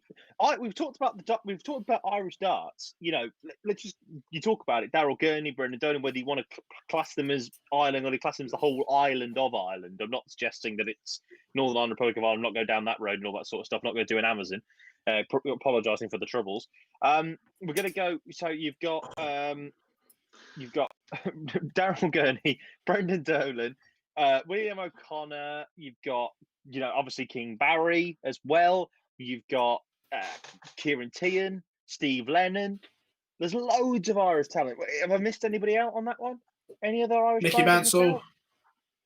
Mickey Mansell. Yeah, look, there's some quality on that. We talk about the hotbed of darts being the northeast. At the moment, it's the island.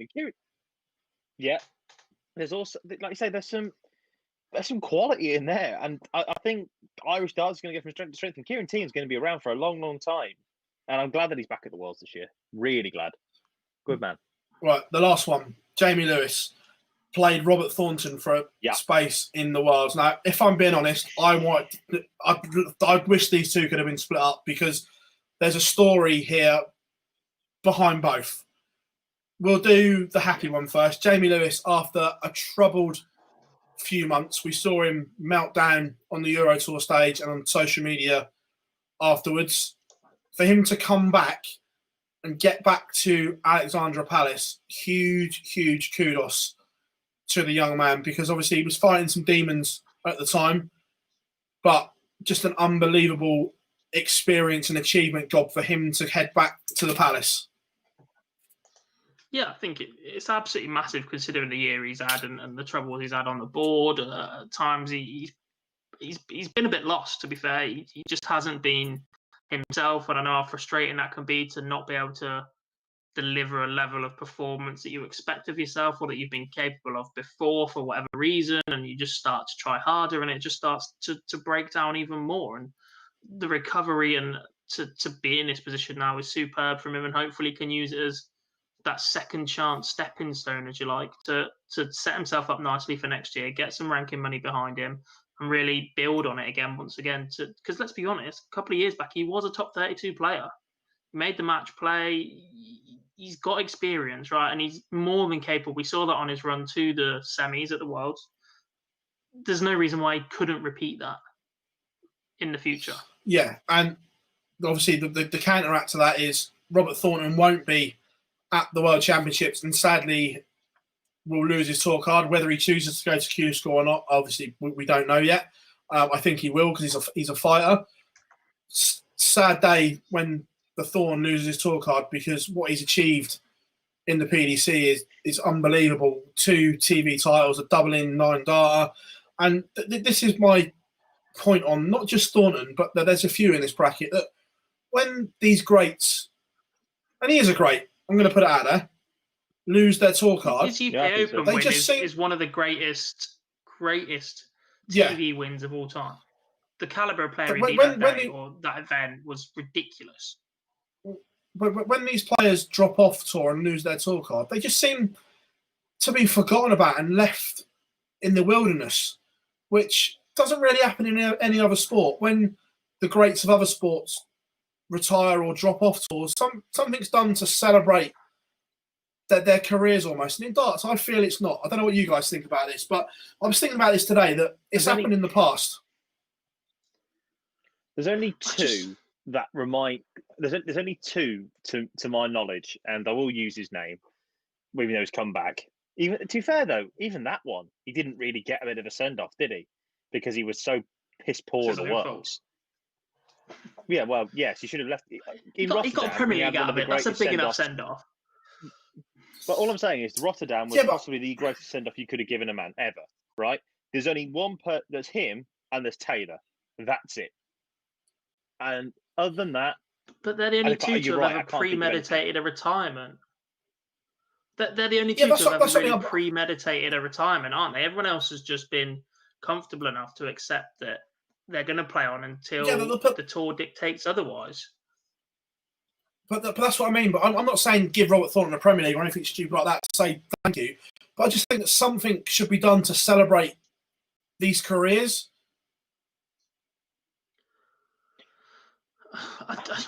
The thing is, because it's not the most physical of sports in the world, there's absolutely nothing to stop them playing on and making comebacks. Wayne Warren is the oldest world champion of all time. You've got Peter Wright kicking on. Mervyn King's just made a final. Phill Taylor played until God knows what age. Barney's on a comeback.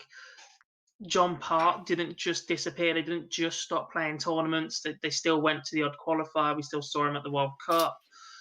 Like, I think there needs if they want some sort of swan song or send off, there needs to be a distinction that this is it, because they can still go and play the Challenge Tour. These guys are comfortable enough, will have made enough of an earning or a living that means they can just turn up to these odd events, play darts, see a few old friends and that sort of thing, and be comfortable doing that for a long time. If Steve Beaton loses his tour card, I have absolutely no doubt that Steve Beaton will go to Q School and play on the Challenge Tour all year just because he's got darts and entertainment and gets out of the house.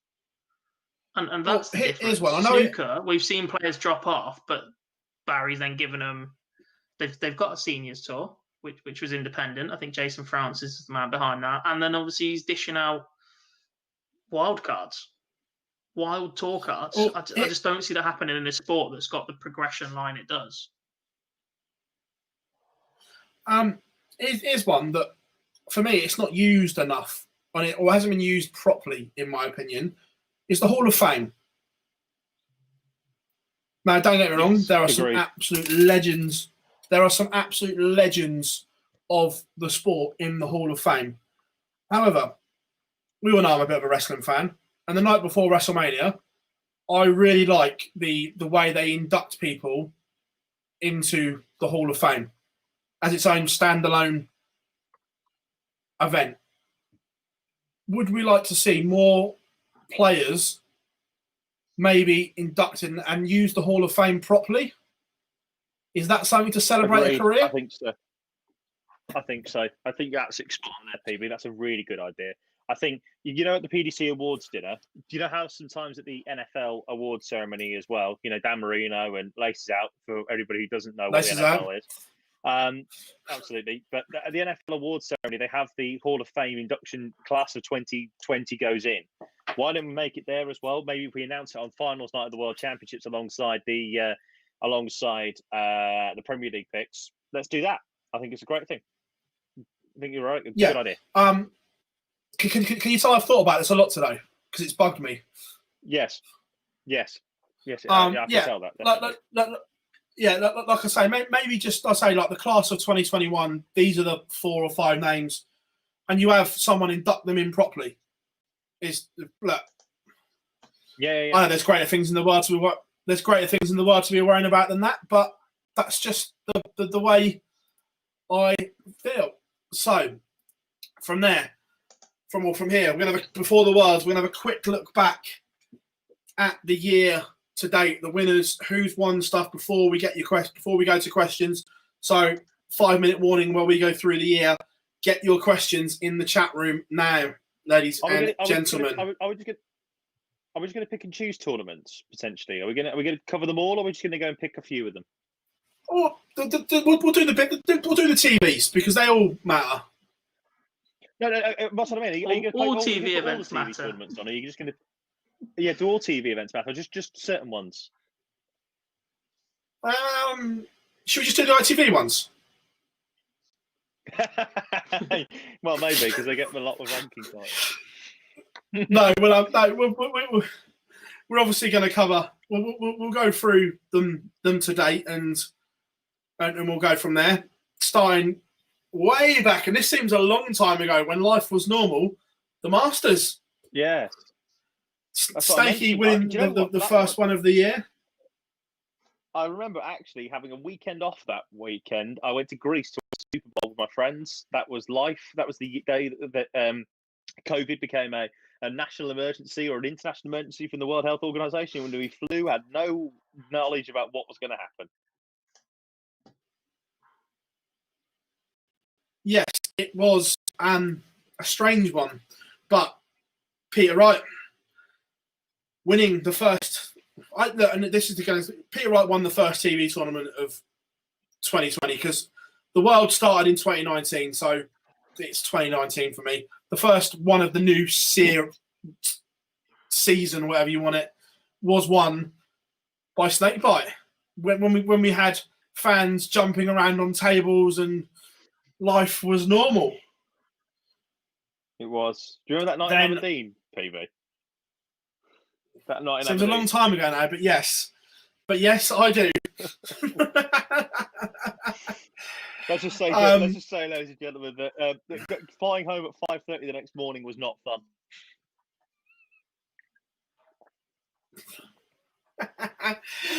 So from there, we go to the UK Open, which was before this weekend Michael Van Gerwen's first and only TV tournament of the year, and unbelievable darting drama at Minehead. Oh, remember Minehead? Dave Allen's Barmy. Do you remember Dave I remember Allen's a seagull nicking Jar's pasty. No, that was the year before. That was at the Players.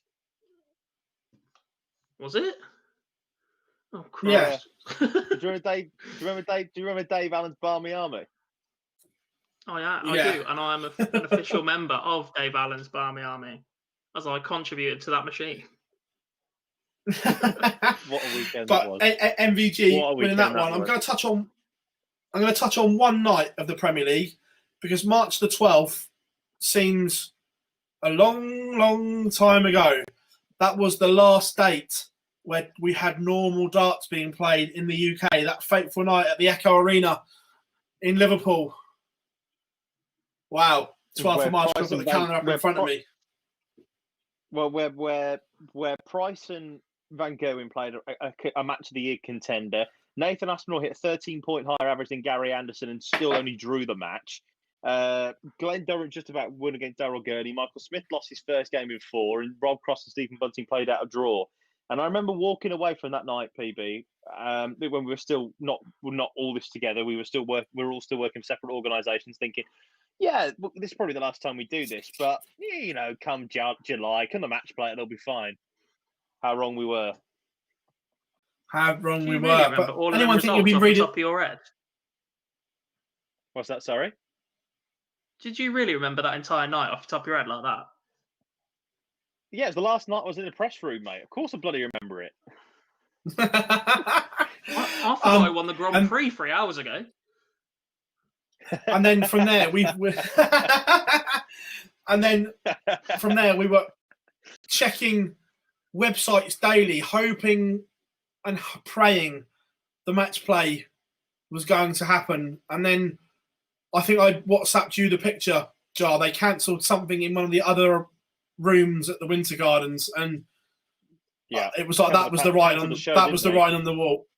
Yeah, they cancelled obviously because for those that don't know, the Winter Gardens there's more rooms, and there was a mini concert or something in one of the smaller rooms at the same time as the match play was on, and it was pulled. And I sent you the picture, and I can't say what you said because this will be going out as a pod, and I don't want you to have to edit it, but wasn't broadcastable. No, I was gutted. But from there, Gutted.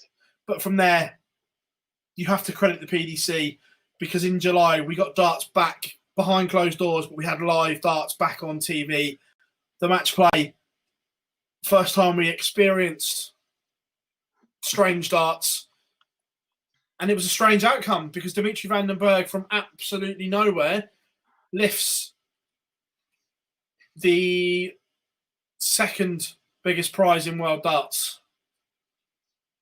And that was a taste of things to come for the rest of the year, I think it's fair to say. Yeah, it Yeah. set a trend Yeah, of it was. unlikely TV winners, shall we say.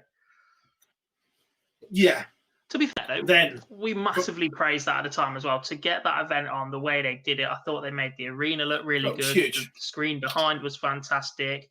The Champions Wall and all sorts was superb. And as great as it has been to keep darts going, I do think the sport's ready for a return to crowds now.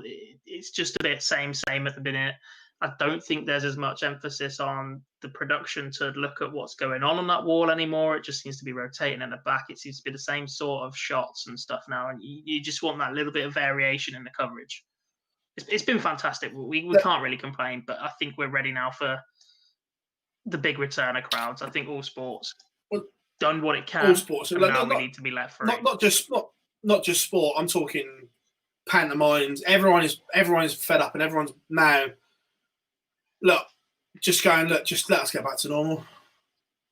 But from there, the Premier League was concluded behind closed doors, and oh my days, Milton Keynes was like a second home at this point, and the race for the playoffs was one of the best I can, even though it was behind closed doors, was one of the best I can remember in many years. That final few conundrums and whatever. Michael van Gerwen couldn't make it, and it was just enjoyable.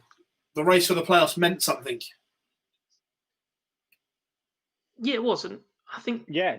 Sorry, I thought you were probably going to jump in, but I just think that in past years, the Premier League has got a bit flat past Judgment Night.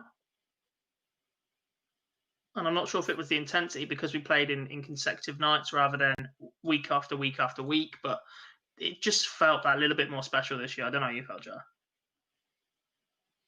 Well, the Premier League, yeah. I thought, do you know what? All I remember is having to break out about numerous abacuses and calculators to try to work out every single effing permutation that we had going into the final couple of nights of the Prem. Milton Keynes, like you say, was the second home at this point for you, Phill. How many nights have you stayed at that that DoubleTree there? Oh, you're probably a time member now, aren't you? Yeah, my point's to the right. Yeah, I thought it would do. And then from there, we obviously went it was amazing. From there, obviously with the autumn series and everything like that. But the 1st September, the World Series finals in Strasbourg, and it was the Iceman back in the winning circle. Was it Strasbourg? Was it Strasbourg? That's what's got in front of me.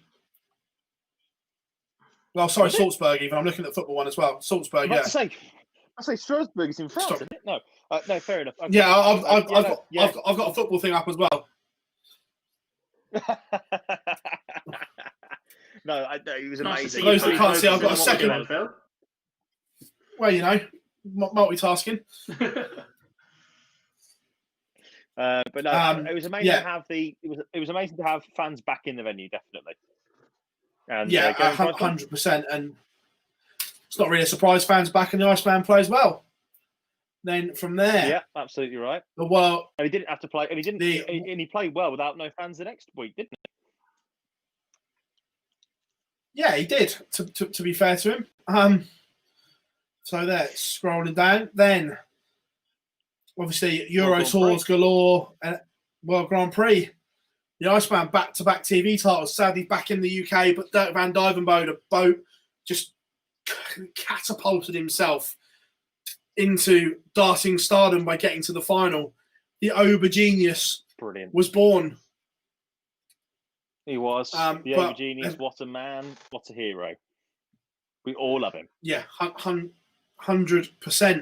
Then from there, Glenn Durrant became a PDC major winner, winning the Premier League on finals night, beating the Asp in the final. 2 debutants in the final. And this is what we said about earlier, 2020 becoming an absolute minefield, gentlemen. Yeah, completely agree. And I wasn't. Then from sorry, there, I the missed what European. you're saying because I was too busy trying not to laugh at Nathan Richards, trying to suggest he's the best ginger dart player we've ever seen. Welcome to the chat. Probably more known than the three of us after your year on the board, Nathan Richards. Or not on the board, shall we say? A bit famous in pre-lockdown. And then Yeah, I See can, you I can still remember the Twitter video. And then European Championships, again, small number of fans, was won by Peter Wright, beating James Wade in the final. And James Wade renaissance started, but it was the world champion winning that one. From there, the World Cup, Wales finally getting their hands on the World Cup of Darts. The Ferret winning a TV title along with the Iceman Gadwin Price. Then, scrolling through, the Grand Slam 2020 gets even balmier, the special one.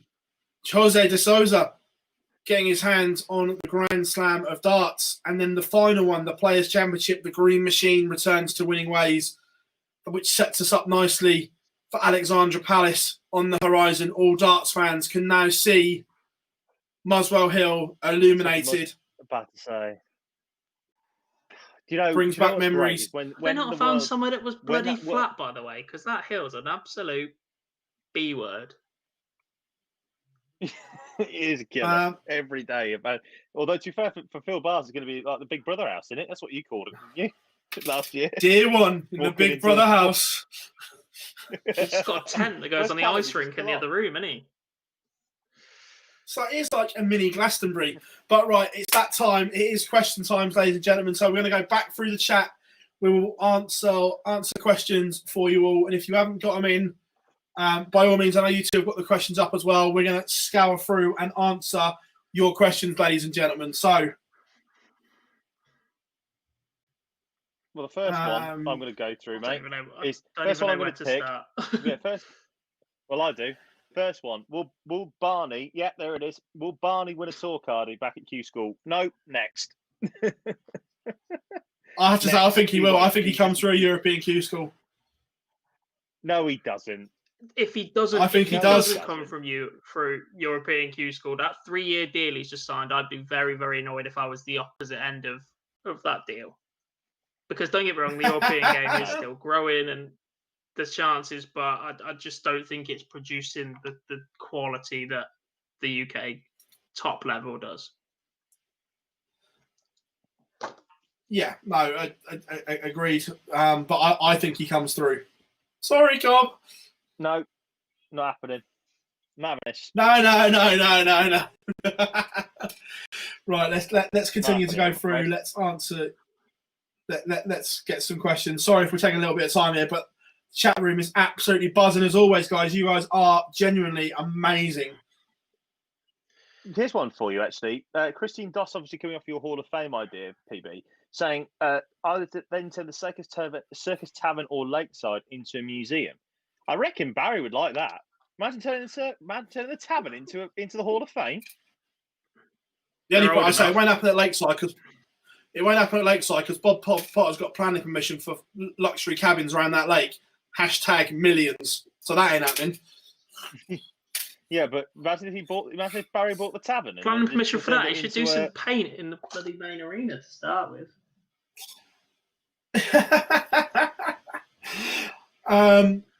Where we are. Do you guys think the vaccine passport idea is planning to watch at live events in the near future? Look,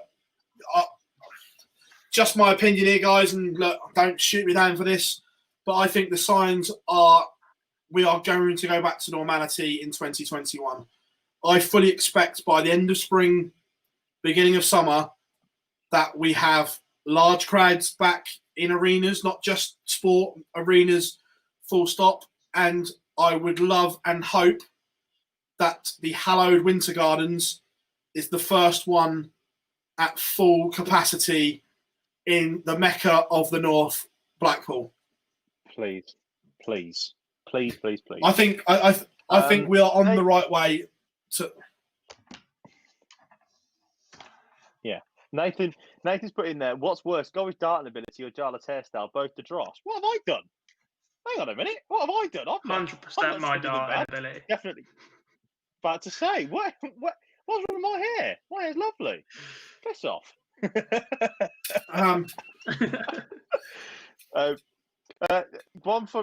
Obviously, if Edgar avoids Sabanowskis in round 1, how deep could he go in the worlds? Well, I don't want to be rude, but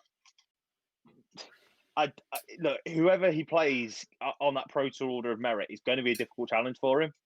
So I'm not holding out. I'm not holding out much. Very diplomatic of you, is the honest Jarleth. answer. Yeah, I'm not holding out much hope there. I'm afraid. Sorry. Yeah, international qualifying. And we all know spots, Labanowski is going to avoid. slot nicely into MVG's part of the draw and look good against him for a couple of legs and then not quite get over the line again. The same as Johnny Clayton will later on in the draw. This is a good question. I like this one. From the international qualifiers, who are your three to avoid? Like this question. I like the answers they've given. Yeah, to be fair, one of them on there. Here. I thought Matt Campbell was absolutely outstanding in the World Cup. Yeah. Going into the tournament, didn't know a lot about him. If I'm being brutally honest, I'd seen his results on Darts Connect and things like that, but I was hugely impressed with Matt Campbell, so he'd certainly be on my list. What are the three that they've given? Alagan, Campbell, and Kirchhoff. One of the Kirchhoff. best actions in darts. And Big Boris. I think you absolutely hit the nail on the head there. If you hadn't can't argue with those. We might have been able to drag this out a bit more. No, I can. I would take Alagan to be my top five, which is what Patrick would.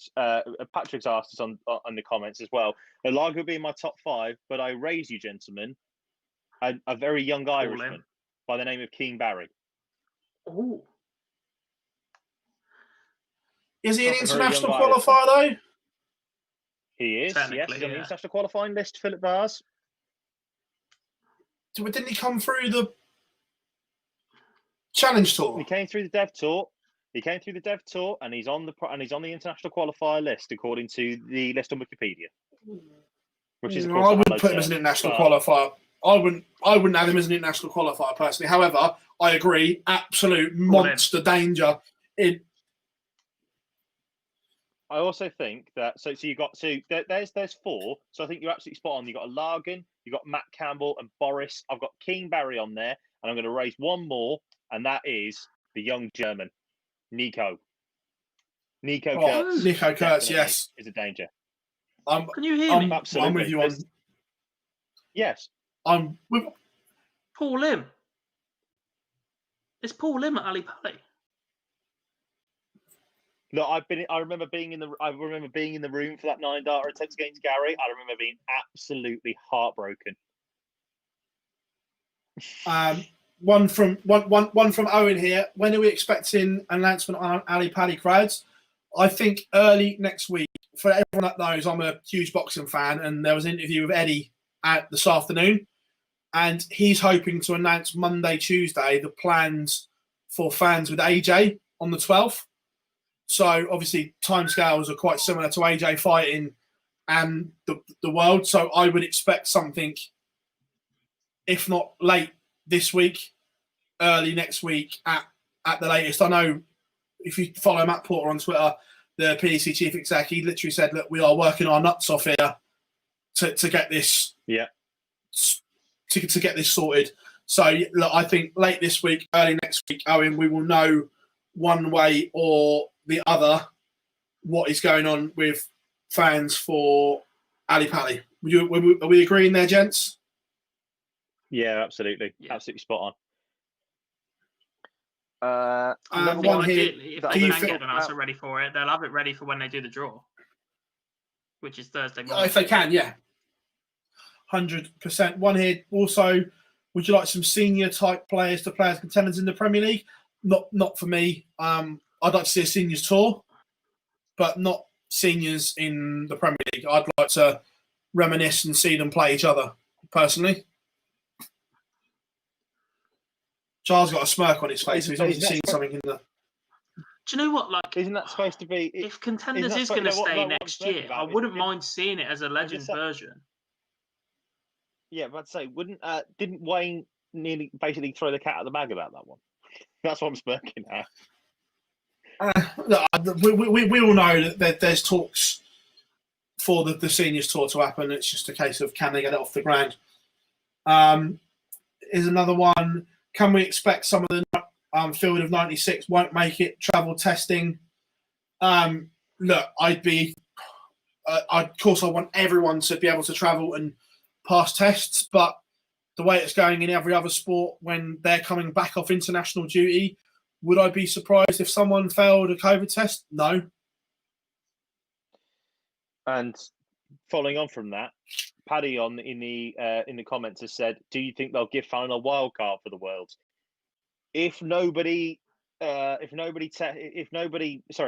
tests positive, I would not be surprised to hear last Friday night at the World Championships again." I think the options are closed. I don't think they can. I think they've said that now that the reserves are going to come from if you're on a Pro Tour spot, it goes down to 32, right. 33, And I may have read this wrong because I glanced at the press release, but I'm sure the press release said that if it's from internationals or whatever, it will go to the standbys from the qualifiers. Oh, right. Well, so the only way then really that happens So- is Dieter or Lisa fail a COVID test then. Yeah, look, I think the only way that Fallon doesn't play at the Worlds is if Dieter or Lisa are unable to play, because then they'll go revert to the Ladies Tour Order of Merit. But I would love to see Fallon back at the Worlds. I'm not even going to hide the fact that for me it makes sense in all areas to have her there. Boxes. Just going through the ticks every box going. There's no doubt about that. Grand Slam next year. Would you like 8 ladies? Not for me. Not yet. The game's growing. The ladies' side of the game is growing, but I just look. Lisa, Fallon, and Mikuru are the best of that level, and they're not winning games. And I just don't want to see them chucked in as an exhibition sort thing. I want them to be playing if they're going to contend and win matches. Respectfully, what Fallon did at the Worlds was great, but we haven't really seen it backed up on the Challenge Tour for her. Lisa's done okay on the Pro Tour, but hasn't really kicked on and hasn't really got that result on TV as yet. Mikuru's been close a couple of times, and I just think if those 3 are struggling, I don't think the depth is there to put 8 of them into the Grand Slam next year. I'm not saying it's not a thing for the future, but I think next year's a bit too early. See, for me, I'd go 4. I genuinely would put 4 in and have 4 others. I'm going to say wildcard picks because we don't know what's going on with everything else. But for me, this year, the Grand Slam lost its identity with only having 2 BDO picks. It lost what the Grand Slam was all about, and it just felt like every other tournament. Yeah, but the point is there though with the Slam. We've talked about this before. You can't have a ranked event with invited players. That just doesn't make any sense, right? You can because rule number 1 applies. We're not saying it does. Yeah, but I'm with you on this. I don't think it should be ranked, but I still think it should be an exhibition between the 2 codes of darts as it was. Absolutely fine with that. Yeah, absolutely fine with that. So the thing is, though, obviously, we've got to talk about this very, very quickly because I know we've already done 2 hours tonight, so we will try and wrap this up very, very quickly. MAD launches in a couple of Saturdays' time, and we don't. You know the plans, Phill Bars, a little bit of it. We don't know them ourselves, but who me? Now basically being up. Yeah, exactly. You never, but. MAD being underlining on that little bit there. Maybe some people from MAD might be able to qualify for the Slam in a couple of years' time, potentially. 100%. 100%. 100%. I think that could happen. Right, last couple of questions. ADC tickets going on sale for the Worlds. Not a clue, Martin. I genuinely don't know what they'll do. Your guess is as good as mine, but they'll do it 100%.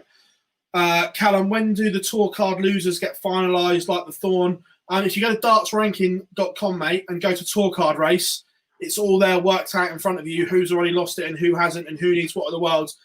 Genuinely, for rankings, it is the best website on the internet. Dartsrankings.com gives you all the information there. A lot of people fascinated with how old I am. After the World Final. Yeah. A lot of people interested in the chat room how old I am. My stage age is 24. You're like Chris Moyles.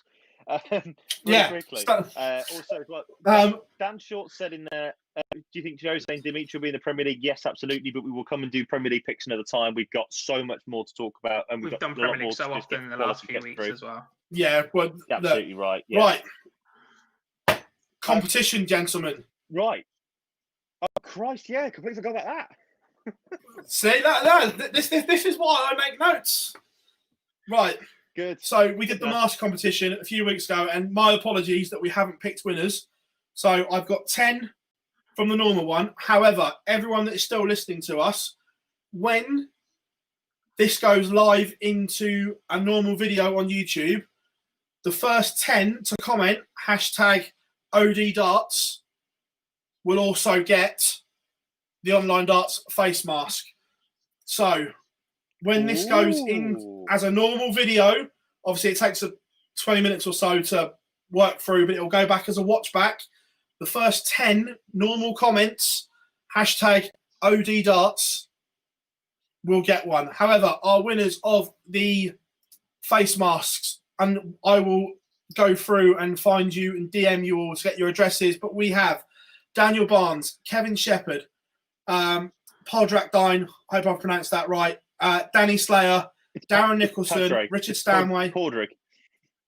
Yeah, well, I'm not Irish. Sorry, mate, go on. Joe Williams, Fraser Gunn, Simon Carter, and Stacey Boucher. You have all won an online darts face mask, and we will DM you to get your details. And like I said, when this goes live, or this goes as a normal video, OD Darts as a bonus prize, because we were so late in getting back to you. Don't say we don't give value, ladies and gentlemen. Right, very, very quickly before we go, just a quick one, gentlemen. I've got a bit of a question for you. There's a sort of tournament draw taking place on Thursday morning. I've heard on the grapevine. Do you fancy meeting up like this again on Thursday morning, straight after the draw, and giving our immediate reaction?